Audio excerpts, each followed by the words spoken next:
Gimana kalau gue bilang kalau sebenarnya ada keyboard yang dibikin khusus buat coding atau programming? Mungkin kalau kalian mikir keyboard buat coding atau programming, itu kayaknya yang terasosiasi biasanya keyboard-keyboardnya Keychron tuh yang suka muncul di mana-mana. Tapi sebenarnya ada satu keyboard atau lebih tepatnya satu layout keyboard yang bener-bener dari awal tuh didesain buat coding atau programming. Ini adalah Epomaker Hack 59 dan yang mungkin kalian notice di sini itu dia adalah keyboard 60% dengan layout yang nggak normal ya. Dan memang Epomaker Hack 59 ini tuh keyboard 60% yang pakai layout khusus yang namanya HHKB atau Happy Hacking Keyboard.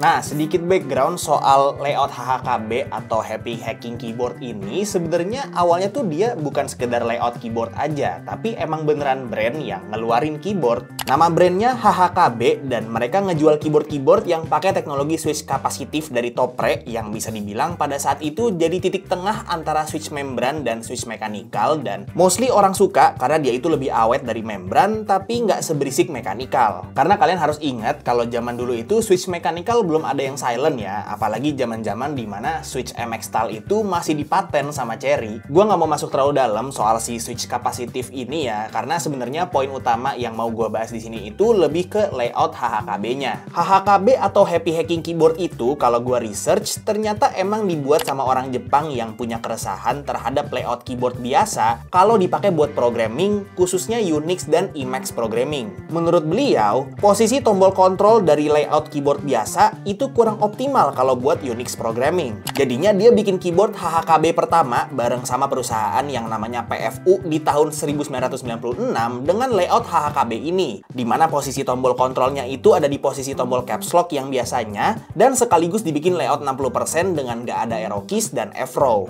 Dan gak cuma itu, salah satu selling point keyboard HHKB pada saat itu adalah desainnya yang hampir simetris dari kiri ke kanan. Jadi lebih estetik gitu kelihatannya. Nah, masalahnya gue itu bukan orang yang backgroundnya IT ya, jadi gue nggak punya ilmu coding atau programming sama sekali. Jadinya gue nggak bisa say for sure apakah memang layout HHKB kayak begini tuh lebih optimal atau enggak kalau misal dipakai buat coding atau programming. Tapi kebetulan gue punya teman software engineer yang di video ini gue ajak buat nyobain keyboard layout HHKB ini buat coba Unix programming. Dan kita lihat apakah emang bener keresahan si Dr. Eiichi Wada ini. Tapi sebelum itu, gue mau bahas si keyboard Epomaker-nya dulu. Oke, jadi ini dia boxnya Epomaker Hack 59 ya. Kita lihat aja ini isinya ada apa aja. Ini boxnya lumayan kecil ya, lumayan tipis juga. Dan di sini langsung ketemu sama user manualnya ya. Paling pertama paling atas seperti biasa. Oh ternyata kebalik gue megangnya. Ya jadi ini keyboardnya ya. Pertama-tama kita ketemu sama keyboardnya. Nih dia HHKB layout coy, 60% HHKB atau HSKB. Tapi di plastik ya, gue baru nyadar loh dia plastik. Gue kira awalnya aluminium loh, ternyata plastik. Oh ini ada dongle-nya juga ya di sini. Ada kompartemen dongle-nya. Terus aksesorisnya dia pakai yang panjang-panjang lagi boxnya. Aduh, keluar. Ya, jadi aksesoris pertama ada 2-in-1 switch and keycap puller buat cabut-cabut switch sama keycaps ya seperti biasa. Terus ada kabel Type-C, braided kabelnya, sama ada extra switch. Udah sih, itu doang ya isi paket pembeliannya ya dari Epomaker Hack 59 ini. Cukup simple. Oke, jadi Epomaker Hack 59. Namanya aja tuh udah ngasih tahu ya kalau dia itu terinspirasi sama layout HHKB atau ya Happy Hacking Keyboard. Secara desain bisa dilihat di sini kalau Epomaker nyoba buat gabungin vibes vintage-nya keyboard HHKB sama modern style keyboard dengan ngasih colorway hitam beige, tapi tetap dikasih aksen RGB strip gitu di bagian kiri top case-nya. Layoutnya HHKB dengan signature bottom row simetris yang pakai tombol Windows 1U, Alt 1,5U, dan spasi 7U tanpa ada kontrol kiri ataupun kanan. Dan pakai shift 1,75U yang dibarengin sama tombol FN di sebelahnya. Dan memang karena premis keyboard layout HHKB kayak gini tuh harus simetris, jadinya di sini tuh Epomaker ngasih control centernya itu di bagian tengah keyboardnya, yang artinya switch koneksi, tempat nyimpen dongle, dan USB portnya itu ada di tengah semua. Ini gue suka banget sih. Secara struktural, keyboard ini bodinya masih plastik ABS, jadi bukan aluminium ya. Tapi jadinya benefit ke bobotnya yang enteng, plus memang karena keyboard ini udah wireless triple mode, jadi bikin keyboard ini portable banget dan gampang ya buat dibawa-bawa. Tapi walaupun bodinya plastik, gue tetap suka banget sama dia punya molding karena rapih banget. Side profile-nya juga cakep dan jadinya ada flip up fit yang bisa dipakai buat ngatur ketinggian typing angle-nya. Dan sebenarnya kalau ada dari kalian yang udah main custom keyboard dari lama, itu harusnya tahu kalau dulu itu tuh ada dua keyboard plastik 60% yang layoutnya HHKB yang bisa dibilang cukup populer ya. Dan bisa dibilang price tag-nya juga jauh lebih mahal dibanding si Hack 59 ini. Dan dua keyboard itu adalah Ramakara dan KB Defense D60 Lite. Jadi gua rasa kalau plastik gini juga nggak jadi masalah sih ya. Epomaker Hack 59 ini keycaps-nya pakai PBT die sub cherry profile dengan custom design unik. Dan switch-nya ada dua pilihan, sama-sama switch linear yang udah pre-loop, tapi jujur agak keentengan sih spring-nya. Stabilizers-nya juga udah pre-loop, jadi semua key sepanjangnya udah bebas rattle ataupun ticking ya. Nah, tapi kalau misalnya dari tadi tuh kalian ada yang merhatiin, sebenarnya ada satu hal yang salah gitu dari si Epomaker Hack 59 ini. Yaitu di tombol caps lock yang kalau emang ini keyboard HHKB, ini harusnya tombol kontrol. Tapi nggak perlu khawatir, ini gampang banget ya di remapnya, karena si Epomaker Hack 59 ini udah kompatibel sama QMK atau VIA. Jadi kalau mau personalisasiin keyboardnya udah gampang banget, dan jadinya bisa dipakai di Windows ataupun di macOS juga. Cuman emang sayang banget kita nggak dikasih keycaps tambahan buat ganti si caps lock-nya ini jadi tombol kontrol, jadi ya cuma bisa di remap aja. Keyboardnya juga sempat gua bongkar buat lihat bagian internalnya, dan memang karena ini keyboard plastik yang belum pakai struktur baut, jadi ngebongkarnya masih harus pakai pry tool. Setelah gua bongkar, bisa dilihat di sini kalau dia itu mounting sistemnya pakai gasket mount, PCB-nya south facing hot swap RGB, dan plate-nya pakai bahan polikarbonat. Dampening medianya juga lengkap, tapi karena struktur sandwich keyboardnya nggak terlalu kekompres, jadinya akustiknya itu masih bisa punya sound profile talky, tapi typing feel-nya masih kerasa bouncy banget cuy.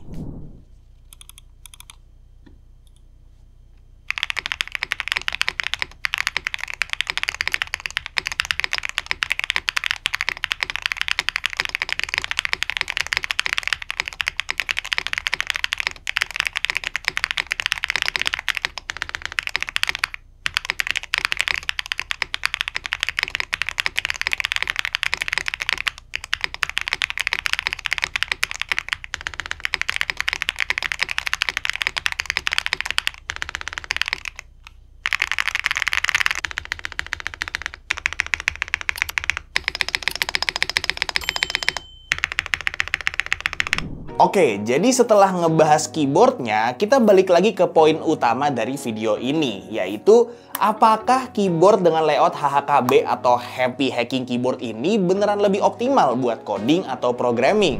Halo, gue Rizky, gue umur 26 dan pekerjaan gue sekarang adalah sebagai software engineer. Lu kan software engineer nih, berarti lu harusnya familiar dong ya sama yang namanya Unix programming. Unix programming, ya familiar, pernah pakai dikit lah. Nah, selama ini kalau boleh tahu, lu itu kalau coding, pakainya itu laptop aja atau pakai keyboard dedicated atau keyboard yang eksternal gitu? Biasanya sih gue pakai keyboard sih, kalau buat coding dan lain-lain. Oke, boleh tahu nggak keyboard yang lu pakai itu biasanya keyboard apa? Yang keyboard ini udah bertahun-tahun ya gue pakai selama gue jadi software engineer, ini yang Keychron K2. Oke, Keychron K2 ya, itu keyboard 75% ya. Jadi, lu berarti bisa gue bilang udah familiar banget dan udah terbiasa banget coding pakai keyboard yang kayak begitu. Iya, ya bisa dibilang. Nah, gimana kalau misalnya gue bilang kalau sebenarnya ada keyboard yang bener-bener didesain khusus buat Unix programming? Keyboard Unix programming.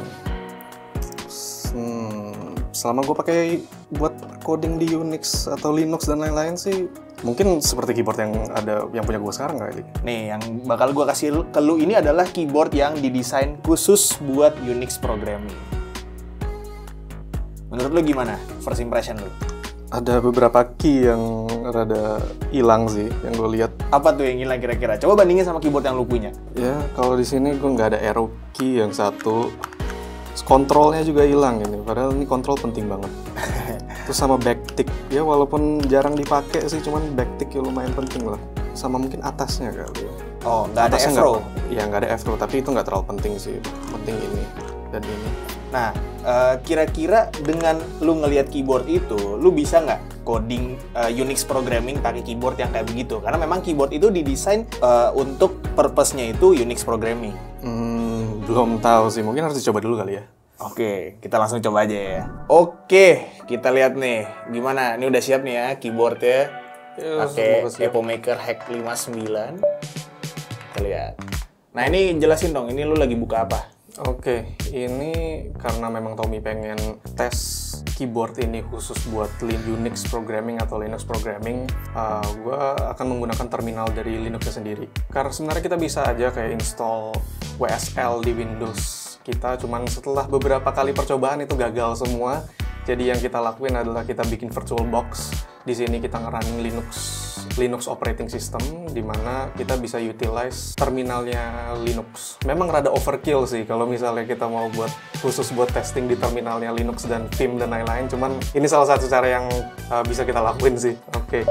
Jadi sekarang mungkin untuk coba tes codingnya, gue akan coba bikin program yang simple aja, yang dimana program ini akan nge-fetch beberapa nama yang random, dan kalau misalnya namanya kita ketemu sesuai dengan nama yang kita inginkan, dia akan berhenti programnya dan end programnya di sana. Atau kalau misalnya namanya kita sangat niche dan kita nggak bisa, ya random banget lah namanya, dia akan berakhir pas saat dia udah nge-call API-nya ini sekitar 50 kali. Nah, jadi untuk itu mending gue bikin dulu filenya. Ini gue bakal pakai Node.js. Di sini gue udah install Node juga karena gue paling familiar dengan Node.js. Nah, terus habis itu seperti biasa kalau kita install Node.js, gue mau bikin, harus install package.json-nya, tetapi gue mau bikin foldernya dulu.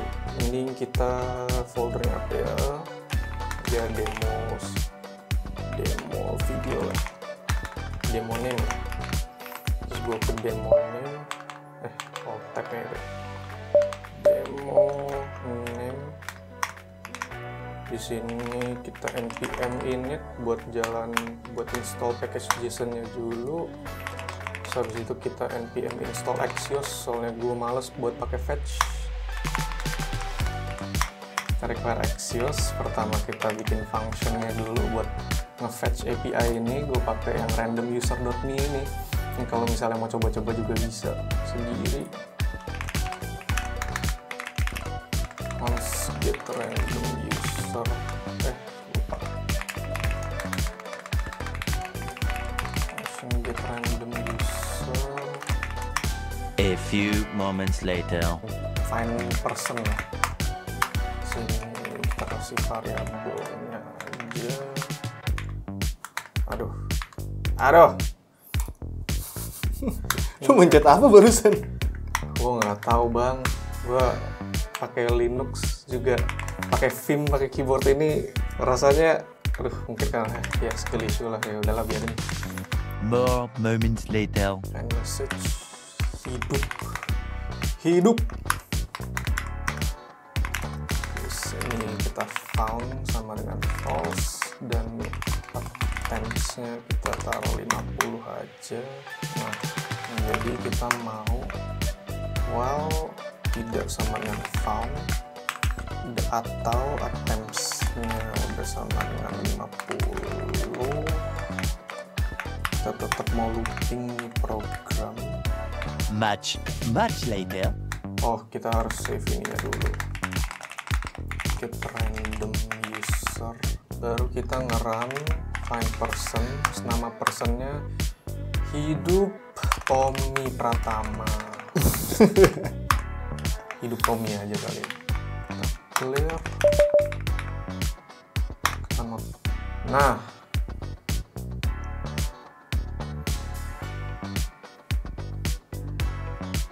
apakah ada Tommy? Nah, sepertinya tidak ada. Adanya Tony. Hampir ada Tony. Waduh, ini kenapa nih? Waduh. Ya pokoknya gitulah. Kalau misalnya ini bukan tutorial programming, ini ini bahkan bukan tutorial, ini first impression keyboard. Jadi ya udah. Wait, biar rapi dikit.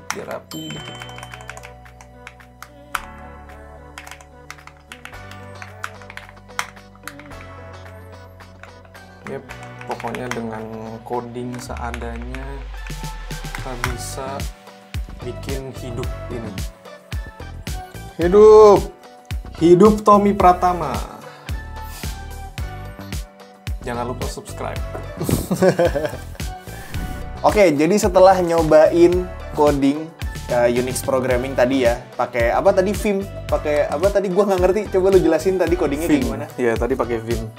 Nah, jadi mungkin buat disclaimer dulu, karena mungkin saya memang jarang ya, gue jarang memang pakai Vim. Dan biasanya kalau misalnya gue pakai Vim itu khusus buat ganti one line dan lain-lain. Gue khusus kalau buat programming, web development dan lain-lain, itu semua memang seperti 90% programmer di luar sana, yaitu pakai Visual Studio Code. Jadi memang mungkin gue agak kagok sedikit pakai Vim. Nah, tetapi so far kalau misalnya gue coding pakai Vim menggunakan keyboard ini, mungkin gue ngalamin agak sedikit kesulitan ya. Soalnya terutama karena nggak ada arrow key-nya. Jadi gue harus pencet, ibarat kayak kalau misalnya gue mau move beberapa line, gue harus pencet Fn dan caps. Dan karena gue nggak terbiasa dengan nggak ada arrow key-nya, dan gue selalu kebalik nih, jadi C, Z, S, X gitu yang harusnya ada arrow key-nya, jadi mungkin rada sulit ya. Atau mungkin sebagai banyak orang bisa dibilang skill issue aja lah ya, gue terima kayak gitu. Nah, tapi kira-kira nih misalnya orang-orang zaman dulu gitu yang memang, ini kan soalnya layout keyboard kayak begini tuh udah adanya dari lama banget. Dan dia tuh originated-nya dari Jepang. Kira-kira kalau misalnya orang yang udah biasa pakai keyboard kayak begitu, terus abis itu disuruh milih gitu antara keyboard 75% yang lu punya yang konvensional gitu layoutnya, sama keyboard HHKB atau Happy Hacking Keyboard itu, kira-kira lebih optimal yang mana kalau menurut lu? Kalau misalnya udah biasa gitu ya? Kalau optimal sudah biasa, gue mungkin nggak bisa terlalu banyak ngomong sih, cuman karena kita pasti kalau sebagai programmer kan kita bakal belajar terus ya cara menggunakan text editor, kita bakal belajar terus cara ngoding yang lebih cepat dan lebih efisien. Mungkin buat beberapa orang yang memang sudah hidup dan nafas dengan Vim dan lain-lain akan merasa ini ya lumayan cocok lah buat mereka programming. Cuman buat diri gue pribadi sebagai programmer yang zaman sekarang, gue sih lebih nyaman pakai yang 75% sih. Ya, jadi kurang lebih kayak gitu ya experience coding atau programming pakai keyboard layout HHKB kayak begini. Mungkin pada akhirnya gue bisa tarik kesimpulan kalau keyboard yang paling optimal atau paling efisien buat kalian pakai untuk coding atau programming itu keyboard yang kalian itu udah adaptasi dan udah masuk ke muscle memory kalian gitu. Jadi ya apapun keyboard itu kalau misalnya kalian udah biasa pakainya, gue rasa itu yang paling efisien buat kalian. Kayak misalnya ternyata temen gue tadi tetap butuh arrow keys dedicated dan tombol-tombol lain yang justru di keyboard layout HHKB kayak gini tuh dipangkas dan harus diakses via tombol Fn, yang artinya perlu adaptasi lagi gitu. Tapi seperti yang temen gue tadi bilang, dia itu bukan spesialis Unix programming ya. Jadi kalau misalnya ada dari kalian yang nonton video ini dan memang spesialis Unix programming, coba komen di bawah apakah kalau misalnya kalian coding atau programming pakai keyboard yang layoutnya HHKB kayak begini itu lebih optimal atau enggak. Dan apakah kalian para programmer yang nonton video ini tertarik buat nyobain untuk coding atau programming pakai keyboard ini? Coba komen di bawah. Kalau gue sih, gue rasa gue bisa-bisa aja sih adaptasi pakai keyboard kayak begini, tapi again, gue itu bukan programmer. Nah, untuk Epomaker Hack 59 ini harganya ada di 69,99 US dollar, atau kalau misalnya kita convert langsung dengan kurs sekarang, itu sekitar 1,1 jutaan belum termasuk pajak sama shipping. Jujur aja gue udah lama ya nggak lihat keyboard yang layoutnya kayak gini di market. Terakhir gue perhatiin tuh ya tadi si Ramakara sama KB Defense D60 Lite yang dua-duanya sama-sama keyboard plastik dan mahal. Jadi so far sih kalau untuk keyboard 60% layout HHKB ini, kalau yang gua research gitu ya di market, kayaknya ini salah satu atau bahkan yang paling murah sih. Tapi kalau misalnya kalian ada yang tahu keyboard HHKB yang lebih murah lagi, bisa komen di bawah aja, karena ya mungkin aja kelewat gitu sama gua. Oke, paling segitu aja untuk review singkat gua terhadap si Epomaker Hack 59 ini. Link pembeliannya udah gua taruh di deskripsi, dan semoga video ini bermanfaat buat kalian semua. Like kalau kalian suka videonya, dislike kalau nggak suka, dan jangan lupa subscribe supaya kalian nggak kelewatan video-video gue yang selanjutnya. Kita ketemu lagi di video selanjutnya. It's been by Tommy, and as always, peace out.